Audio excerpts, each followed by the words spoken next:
O'zbekistonliklar uchun xushxabar. Endi O'zbekistonda vaqtincha ishsizlarga ishsizlik nafaqasi to'lanadi. Ishsizlik nafaqasini kimlar oladi? Keling, shu haqida biroz gaplashamiz. Aholi bandligi to'g'risidagi qonunga ko'ra, avvalo siz ishsiz deb tan olingan bo'lishingiz kerak. Ikkinchidan, ish izlayotgan fuqaro sifatida mahalliy mehnat organlarida ro'yxatdan o'tgan bo'lishingiz kerak. Ana shundagina ro'yxatdan o'tgan kuningizdan boshlab sizga ishsizlik nafaqasi to'lanadi va hisoblanadi. Ushbu nafaqani olish uchun avvalo siz Davlat xizmatlari portali orqali MyGovdan onlayn ariza yuborasiz. Arizangiz 15 kun ichida ko'rib chiqiladi. Biroq istisnolar mavjud.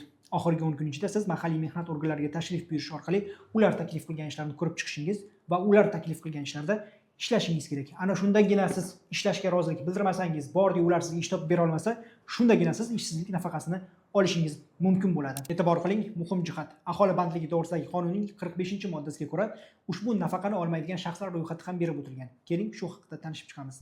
Quyidagilar ishsiz deb e'tirof etilmaydi, ya'ni ularga ishsizlik nafaqasi to'lanmaydi. Ta'lim muassasalarida va tashkilotlarda ishlab chiqarishdan ajralgan holda tahsil olayotgan shaxslar, ya'ni talabalar. Bunda ta'limning sirtqi shakldan tahsil olayotganlar mustasno etilgan. Qonunchilikka ko'ra pensiya ta'minoti huquqiga ega bo'lgan shaxslar pensiya turidan qat'iy nazar. Bola 2 yoshga to'lgunga qadar uni parvarish qilayotgan, ishlamayotgan ayollar, sudning hukmi bilan ozodlikdan mahrum etish tarzidagi jazoga hukm qilinganlar va o'zini o'zi band qilgan shaxslar ushbu nafaqani ola olmaydi.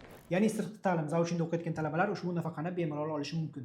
Siz bilan Farg'ona 24 bo'ldi. Izohlarda faol bo'ling. Xabarni osh bo'lsa, ish bo'lmasa deb pulni xush ko'rib yuruvchi do'stlarga yuborishni unutmang.